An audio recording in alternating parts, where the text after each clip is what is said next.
Bonjour tout le monde, je suis ravi de vous retrouver aujourd'hui sur la chaîne. Ça fait super longtemps que j'avais pas pu faire une vidéo parce que c'était complètement surchargé de tout plein de choses et notamment j'étais en déplacement pro, donc c'était très compliqué pour moi d'arriver à faire une vidéo, mais c'est reparti. Et aujourd'hui je voudrais qu'on revienne un peu dans des aspects très sécurité, des choses que si vous voulez aller dans le domaine de la sécurité, si vous êtes débutant, si vous voulez en savoir plus tout simplement sur comment on fait pour protéger un système d'information, eh bien c'est aujourd'hui que tu vas pouvoir comprendre quelle est la différence entre un antivirus, un EDR, un XDR. Il y en a d'autres encore, et je pense que si vous êtes intéressé, il faudra me le dire dans les commentaires, et on pourra pousser plus loin sur les EPP, les MDR, et ainsi de suite. Il y en a vraiment beaucoup, mais pour l'instant, on va se concentrer sur les trois principaux dont tout le monde entend parler: l'antivirus, l'EDR et l'XDR. C'est parti!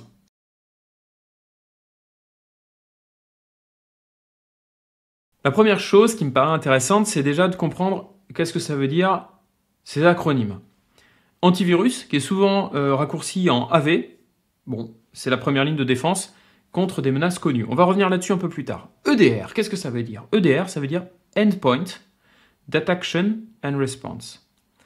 En fait, c'est une protection avancée par endpoint, par machine, par serveur, et ainsi de suite. XDR, ça veut dire Extended Detection and Response. Et en fait là, ça va avoir une approche qui va être comme l'EDR, mais démultipliée sur l'ensemble d'un système d'information et qui ne va plus regarder qu'un seul endpoint, mais un ensemble de endpoints et leur interaction les uns avec les autres pour essayer de comprendre et de se dire est-ce que ça, par exemple, ça pourrait être une menace. On continue. On va plonger un peu plus dans l'antivirus. Et donc, qu'est-ce que c'est qu'un antivirus? Et pour l'EDR et l'XDR, ce sera pareil. Focus, méthode, but, son scope et l'usage. Son focus à l'antivirus, et ça vous le savez parce que très certainement vous en avez un sur votre ordinateur, c'est de combattre et d'arrêter des menaces qui sont connues. Des virus, des malwares et ainsi de suite. Comment il fait ça? En fait, tous ces virus, ces trojans et ainsi de suite ont des signatures. Donc c'est par exemple un SHA-256 dont on parle souvent, qui est un algorithme de hachage. Donc ça pourrait être une des signatures. Et en fait, il y a des énormes bases de données de signatures de ces différents virus qui existent. Et donc en fait, l'antivirus, il regarde avant de lancer tel exécutable, est-ce que c'est la signature d'un virus connu? Si c'est le cas, je le bloque, je le mets en quarantaine et je fais mon travail d'antivirus.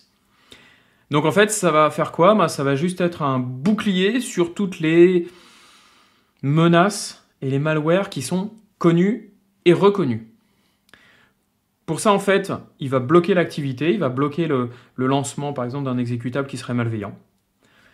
Et l'usage, c'est le traditionnel filet de sécurité qu'on peut voir sur les machines des particuliers, sur les serveurs, sur les ordinateurs dans les entreprises, et ainsi de suite. Néanmoins, l'antivirus, très rapidement, on voit ses limites. Et il faut passer à autre chose pour des menaces qui sont avancées. Et pour ça, on a inventé l'EDR, le Endpoint Detection and Response. Donc là, en fait, il va plutôt avoir un mécanisme qui est basé sur le comportement, ce qui se passe sur la machine. Il ne va pas regarder si tel utilitaire qui est lancé, tel exécutable qui est lancé a une signature connue. Non, c'est des patterns de fonctionnement où en fait, c'est ça qu'il va regarder. Et il emploie en fait cette analyse des comportements qui sont sains, connus, non malveillants. Et c'est comme ça que dès que quelque chose va sortir de tout ça, il va se dire ça c'est une menace, il va le faire en temps réel et il va pouvoir bloquer. Donc là, en fait, l'EDR, il est très intéressant quand on plonge un peu dans l'inconnu et dans des menaces qui ne sont pas connues, qui n'ont pas de signature. Il va pouvoir ainsi monitorer, regarder de façon très précise chaque terminal, chaque ordinateur, chaque serveur sur des activités qui pourraient être suspectes. Donc là, on peut avoir beaucoup de contrôle et notamment pour avoir des investigations sur des patterns qui sont tout nouveaux, des toutes nouvelles menaces. On n'a pas besoin de savoir quelle est la menace, juste de se dire ça c'est pas normal, comme pourrait le faire un humain qui regarde quelque chose. Ensuite, l'XDR, Extended Detection and Response. Donc là en fait, ce qu'il va faire, c'est étendu, extended, Et en fait, c'est le EDR, mais dans un SI.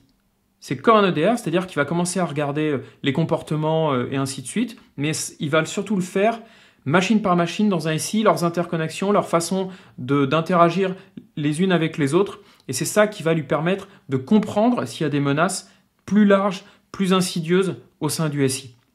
Il va récupérer énormément de data de beaucoup d'outils de sécurité qui sont déjà installés sur les différentes machines, sur les différents serveurs ou des sondes dans mon réseau, et ainsi de suite. Et il va en fournir une perspective qui va avoir une corrélation entre tous ces outils. C'est ça qui est très intéressant. Il aura du mal à fonctionner tout seul, il se base sur des outils et sur une compréhension du SI au global et de tout plein de data qu'il peut récupérer.